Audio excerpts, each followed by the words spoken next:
اور الحمدللہ مجھے فخر ہے کہ میں جس ہستی کا ایک ادنا کارکن ہوں، حضرت قائد ملت اسلامیہ امام شاہ احمد نورانی صدیقی رحمۃ اللہ علیہ، انہوں نے بھی ساری زندگی خود رمضان المبارک میں قرآن پاک سنایا۔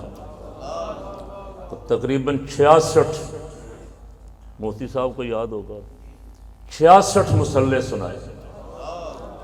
زندگی کے آخری سال بھی ڈاکٹروں نے انہیں اینجیوپلاسٹی کا کہا تھا۔ میری ان کی شعبان میں آخری دنوں میں ملاقات ہوئی، میں برطانیہ جا رہا تھا اور انہوں نے مجھے پوچھا آپ کب جا رہے ہیں؟ میں نے عرض کیا 2-3 دن میں انشاءاللہ۔ انہوں نے فرمایا میرے لیے بھی دعا کریں کہ میں رمضان شریف میں قرآن پاک سنا لوں۔ یہ ان کی شفقت تھی، بڑوں کی شفقت ہے چھوٹوں سے اس طرح کہنا اور ان کی تربیت کرنا۔ میں واپس آیا رمضان شریف گزار کے عمرہ کرتے ہوئے کراچی ایئرپورٹ پہ۔ رات میں نے پتہ کیا کہ حضرت صاحب کہاں ہیں، پتہ چلا کہ حیدرآباد میں جمعہ پڑھایا انہوں نے، ایک نکاح کی تقریب میں تھے، رات بہت دیر سے واپس پہنچے ہیں اور بخار بھی ہے کافی۔ میں نے ایئرپورٹ سے فون کیا کہ میں ایئرپورٹ پہ 4-5 گھنٹے بعد میری فلائٹ ہے لاہور کی، اگر آپ اجازت دیں تو میں زیارت کے لیے حاضر ہو جاؤں۔ بڑی کمال شفقت فرمائی، انہوں نے فرمایا آپ آئیں۔ میں گیا تو وہ قرآن پاک کا دور فرما رہے تھے۔ رمضان شریف ختم ہو چکا تھا۔ میں نے ان سے خیریت پوچھی کہ پتہ چلا رات آپ کو بخار تھا۔ انہوں نے فرمایا قاری صاحب اللہ کا شکر ہے کہ میں نے قرآن پاک سنا لیا۔ دوسری دفعہ پھر پوچھا آپ کی طبیعت کیسی؟ انہوں نے کہا اللہ کا شکر ہے میں نے قرآن پاک سنا لیا۔ سبحان اللہ۔ قرآن پاک سے بے پناہ محبت کی۔ ہم تو حافظ 1 مہینہ پہلے یا رمضان شریف میں دور کرتے ہیں، وہ سارا سال دور کرتے تھے۔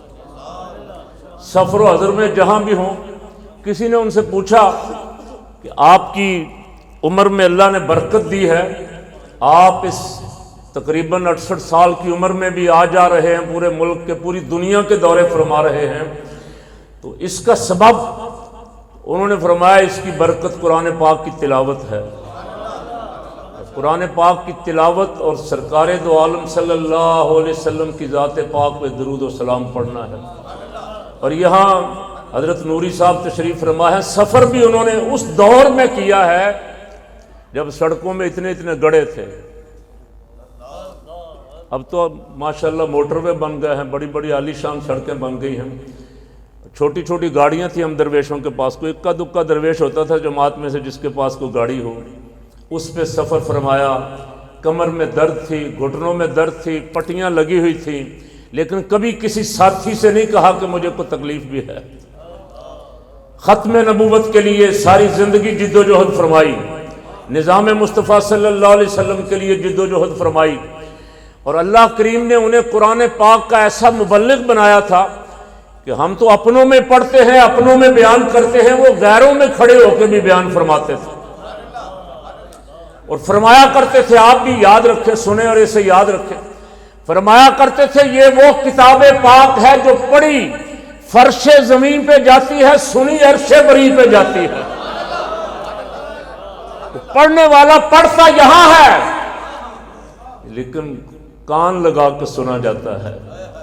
فرمایا کوئی خوبصورت آواز والا، کتنا اچھا گانے والا یا گانے والی، اس کی طرف لوگ اس طرح متوجہ نہیں ہوتے جس طرح رب قرآن پڑھنے والے کی طرف متوجہ ہوتا ہے۔ قرآن پاک کی تلاوت آپ مسجد میں کریں، مدرسے میں کریں، گھر میں کریں، چار دیواری میں کریں، خلوت میں کریں، جلوت میں کریں، رحمت ہی رحمت ہے۔ اور آج ہم جامعہ رحمت میں ہیں الحمدللہ، ساری انتظامیہ یہاں موجود ہے، مین مارکیٹ کی بھی۔ ملک رحمت اللہ صاحب اللہ تعالیٰ ان کو غریق رحمت فرمائے، 12 دفعہ مجھے دعوت دیتے رہے، لیکن اللہ کو ایسے منظور تھا ان کی زندگی میں میں یہاں سے گزرتا ادھر ادھر جاتا رہا لیکن اندر آنا نہیں ہوا۔ آج مفتی صاحب مجھے لے آئے یہاں الحمدللہ۔ اللہ تعالیٰ اس ادارے کو دن دگنی رات چوگنی ترقی نصیب فرمائے۔ یہ اسلام کے مجاہد ہیں۔ قرآن پاک سید عالم صلی اللہ علیہ وسلم کا زندہ جاوید معجزہ، اور یہ حافظ جو ہیں یہ خدا کا انتخاب ہیں۔ حضرت صاحب رحمت اللہ علیہ فرمایا کرتے تھے وعدہ اس نے فرمایا کہ محبوب نازل بھی ہم نے کیا ہے، حفاظت بھی ہم کریں گے، اور اللہ نے حفاظت حفاظ قرآن کے سینوں کے ذریعے فرمائی۔ یہ سینے اللہ کا انتخاب ہیں، اللہ نے انہیں اپنی کتاب پاک کی حفاظت کے لیے پسند فرما لیا۔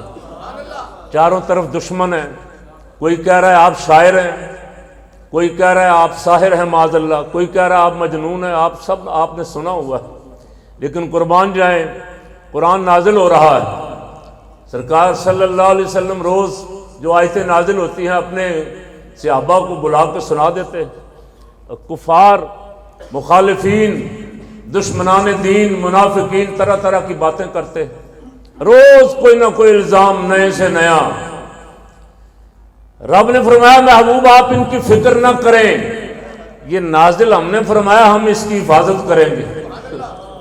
سبحان اللہ، کیسی شاندار حفاظت فرمائی۔ 7 8 سال کے بچے، 9 سال کے بچے، پورا کلام پاک حضرت قائد ملت اسلامیہ آکسفورڈ یونیورسٹی میں خطاب فرما رہے تھے، اور تقریباً زیادہ اجتماع کوئی پادری تھے، کوئی عیسائی تھے، کوئی پوپ تھے، کوئی دوسرے مذاہب کے لوگ تھے، اور خطاب فرماتے فرماتے ارشاد فرمایا کہ اسلام کی حقانیت کی سب سے بڑی دلیل اور زندہ جاوید دلیل قرآن پاک کا محفوظ ہونا ہے۔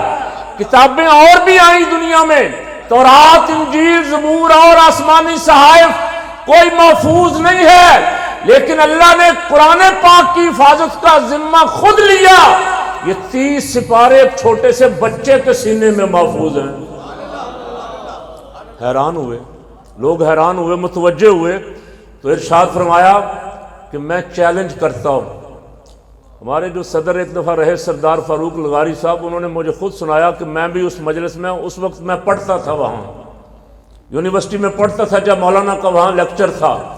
مولانا نے فرمایا میں چیلنج کرتا ہوں، کوئی پادری جس کے 40 سال، جس کے 50 سال گرجے میں گزرے ہیں، ان میں سے کوئی کھڑا ہو کے تورات کا ایک سپارہ سنا دے، انجیل کی کوئی ایک پائیا سنا دے، 4 رکوع سنا دے۔ ایک سناٹا چھا گیا۔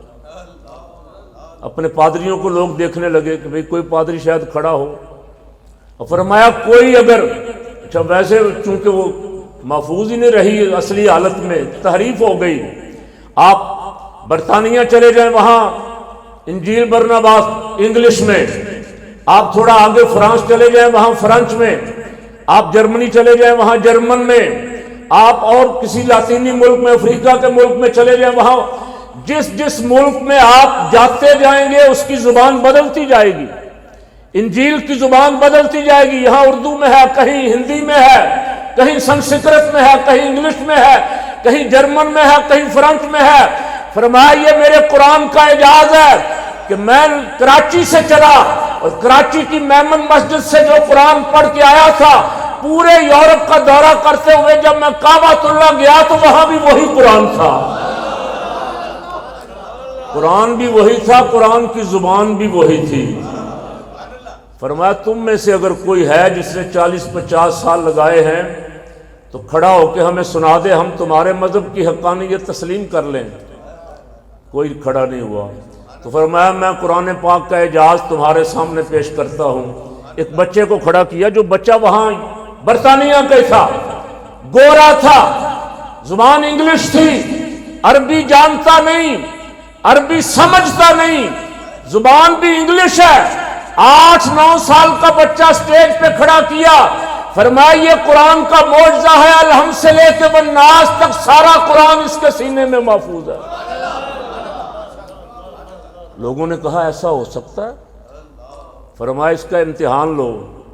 مختلف جگہوں سے اسے سنا گیا، کچھ پادریوں نے، کچھ پروفیسروں نے، اور اخبارات گواہ ہیں 1974 کے۔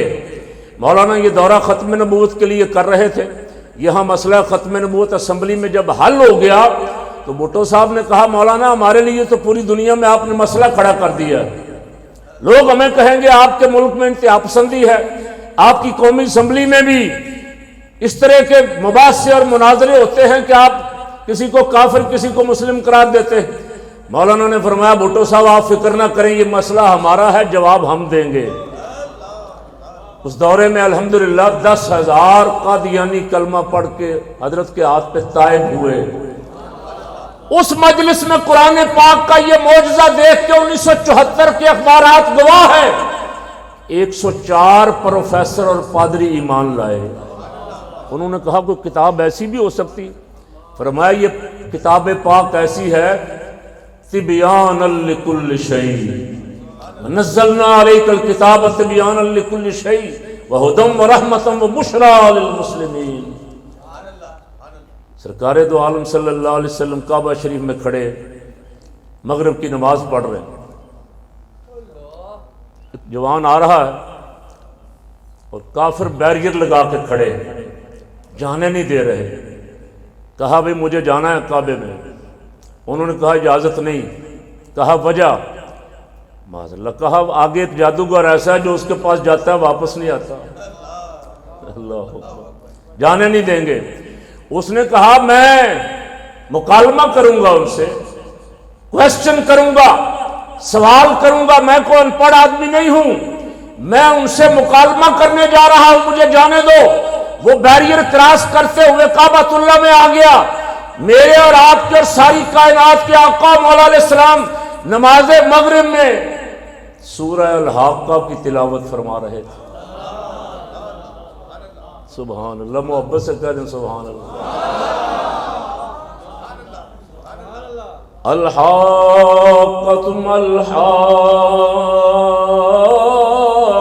الحاقہ وما ادراک ما الحاقہ۔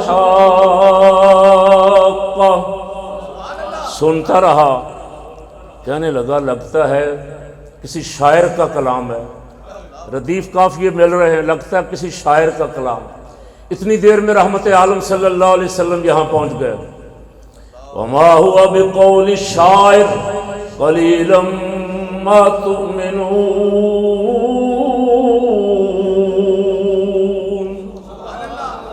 فرمایا یہ کسی شاعر کا کلام نہیں ہے، لیکن بہت کم لوگ ایمان لاتے ہیں۔ کہنے لگا اس کو میرے دل کی خبر ہو گئی، میرے دل میں خیال آیا تھا، اسے پتہ چل گیا یہ کو کاہن ہے معاذ اللہ۔ سرکار نے اگلی آیت پڑھی، وَلَا بِقَوْلِ كَاهِنٍ قَلِيلًا مَا تَذَكَّرُونَ۔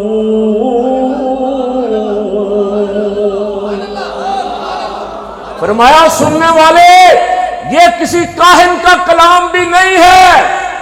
اب اس پہ کھڑے کھڑے پیچھے کپ کپی تاری ہوئی، زبان مصطفیٰ سے قرآن کی تلاوت ہو رہی ہے۔ سبحان اللہ۔ یہاں کو اچھی آواز سے پڑھ رہا ہو تو قرآن آج بھی دلوں پہ اترتا ہے، جب کملی والا خود پڑھ رہا ہو۔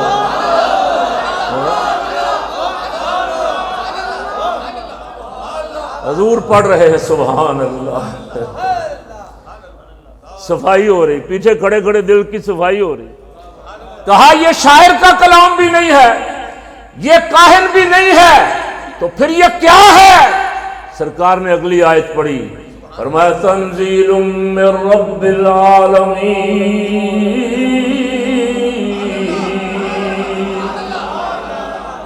حضور نے سلام پھیرا، یہ قدموں میں گرا، فرمایا کیسے آئے ہو؟ عرض کی کچھ سوال کرنے آیا تھا۔ فرمایا کرو، کہا سب سوالوں کا جواب مل گیا ہے۔ اقبال کہتے ہیں کتاب زندہ قرآن حکیم، حکمت او لا یزال استو قدیم۔ یہ صبح قیامت تک قرآن اسلام کی حقانیت کی طرف بلاتا رہے گا، دعوت دیتا رہے گا۔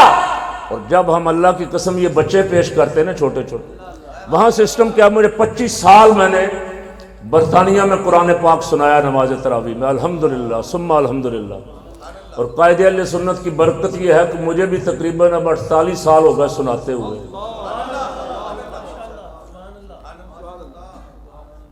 کالجوں سے، یونیورسٹیوں سے گروپ آتے ہیں مختلف مذاہب کا مطالعہ کرنے کے لیے، مندر میں بھی جاتے ہیں، گرجے میں بھی جاتے ہیں، سینیگاگ میں بھی جاتے ہیں۔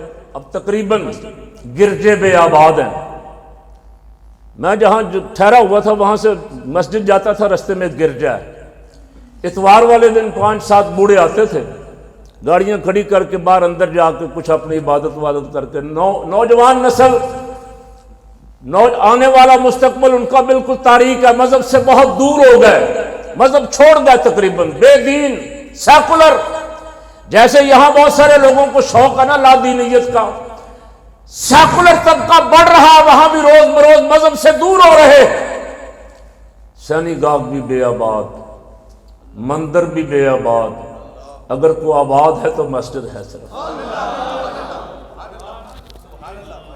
حضرت قبلہ اعلیٰ حضرت فرماتے ہیں آباد ایک در ہے تیرا اور تیرے سوا آباد ایک در ہے تیرا اور تیرے سوا جو بارگاہ دیکھیے غیرت کھنڈر کی ہے، مندر ویران، سینی گاگ ویران، گرجے بے آباد، اگر کوئی آباد ہے تو رسول اللہ کا دربار، مسجدیں۔ میرے حضرت صاحب رحمۃ اللہ علیہ، حضرت پیر سید شاہ سوار علی شاہ صاحب رحمۃ اللہ علیہ کے پاس ایک آدمی آیا، کہا حضور مجھے خواب آیا رات کو، آدمی آیا مجھے، اس نے کہا تجھے مدینہ شریف بلایا جا رہا ہے۔ تو میں جب سے اٹھا ہوں رو رہا ہوں، کہاں میں کہاں مدینہ شریف سے بلاوا؟ تو فرمایا نماز کے لیے مسجد جاتے ہو؟ کہا نہیں۔ فرمایا مسجد سے بلاوا ہے، مسجد جایا کرو۔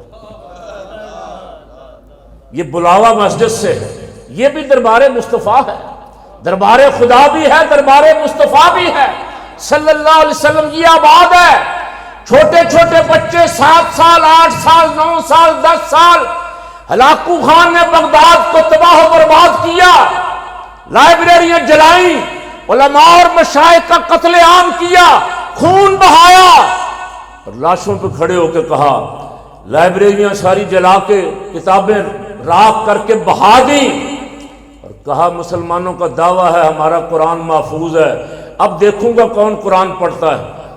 اسی مجلس سے ایک 7-8 سال کا بچہ کھڑا ہوا، اس نے کہا لاکو خان تجھے غلط فہمی ہو گئی، تو نے کتابیں جلا لی ہیں لیکن سارا قرآن تو میرے سینے میں محفوظ ہے۔ جو کتابیں پتھروں پہ لکھی گئیں، درختوں کے پتوں پہ لکھی گئیں، اونٹ کی کھالوں پہ لکھی گئیں، انہیں تو ختم کر سکتے ہو، جنہیں اللہ نے دلوں پہ لکھ دیا انہیں کیسے ختم کرو گے؟ یہ بچے قرآن پاک کا معجزہ ہے، الحمدللہ ہم دنیا کے سامنے پیش کرتے ہیں جہاں بھی، اور آپ کا اعزاز یہ ہے، یہ سب علماء موجود ہیں، اعزاز پاکستان کا یہ ہے کہ میں الحمدللہ برطانیہ تو بہت گیا ہوں، یورپ کے بہت سارے ملکوں میں، امریکہ میں، جہاں جہاں بھی گیا ہوں، مسجدوں میں امام اور حافظ پاکستانی ہیں۔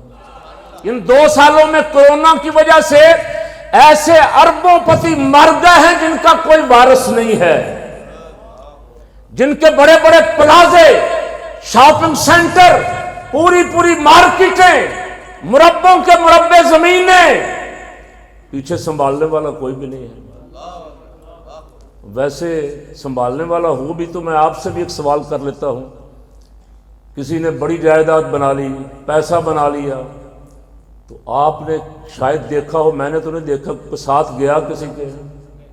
کیوں جی بولیں تو صحیح، کوئی پیسہ، کوئی دولت، کوئی مکان، کوئی بینک بیلنس، لیکن یہ قرآن ساتھ جائے گا۔ یہ ایسی بڑی دولت ہے، یہ بندے کو تنہا نہیں جانے دے گا، یہ ساتھ جائے گا۔ نکیرین پاؤں کی طرف آئیں گے، پاؤں کی طرف بھی سورہ کھڑی ہوگی مجسم صورت میں، سرانے کی طرف آئیں گے، سرانے کی طرف بھی قرآن کی صورت حفاظت کے لیے کھڑی ہوگی۔ حضور نے فرمایا قیامت والے دن جب کوئی سایہ نہیں ہوگا، قرآن کا سایہ بھی ہوگا حفاظ کے سر پہ، اور یہ شفاعت بھی ایسی کرے گا، جھگڑے گا، یا اللہ میں تیرا کلام ہوں تو میری شفاعت اس کے حق میں قبول کر۔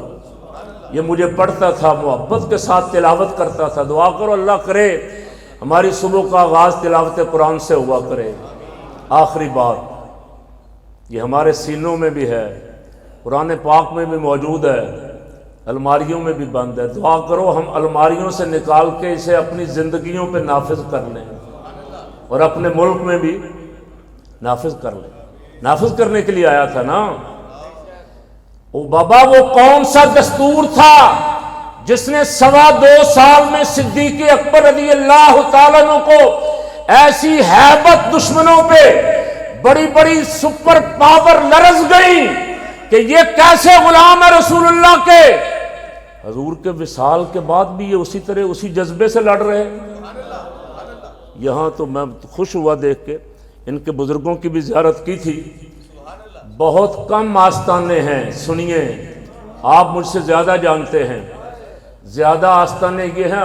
حضرت صاحب کا وصال ہوا، پیچھے بھائیوں کی لڑائی، جنگ، گدی نشینی کی جنگ، قتل و غارت گری، مقدمے۔ پیر اگر نہ بھی لڑنا چاہیں تو مرید لڑوا کے چھوڑتے۔ یہاں اتنی بڑی ذات دنیا سے پردہ فرما رہے ہیں، اور صحابہ کرام رضوان اللہ علیہ مجمعین کا جوش و جذبہ یہ ہے کہ 2-3 دن کے بعد کوئی لشکر حضرت اسامہ کی قیادت میں جا رہا ہے، کوئی مسلمہ کذاب کے خلاف جا رہا ہے، کوئی منکرین زکوٰۃ کے خلاف جا رہا ہے، کوئی مرتدین کے خلاف جا رہا ہے۔ 2.25 سال میں سارے فتنے بھی ختم کیے اور دنیا کو بتا دیا کہ ہم رکنے کے لیے نہیں، ہم آگے بڑھنے کے لیے آئے۔ کیوں جی؟ یہ دین آگے بڑھنے کے لیے، غالب ہونے کے لیے۔ اسلام مغلوب ہونے کے لیے نہیں آیا، اسلام غالب ہونے کے لیے آیا ہے۔ اور اللہ نے ہمیں اعجاز کے طور پہ قرآن جیسا معجزہ عطا فرمایا کہ قرآن ہاتھ میں لو، آگے بڑھتے جاؤ۔ انشاءاللہ ایک وقت آئے گا لِيُظْهِرَهُ عَلَى الدِّينِ كُلِّهِ، یہ سارے دینوں پہ غالب آئے گا۔ اللہ تعالیٰ میری اور آپ کی حاضری قبول فرمائے۔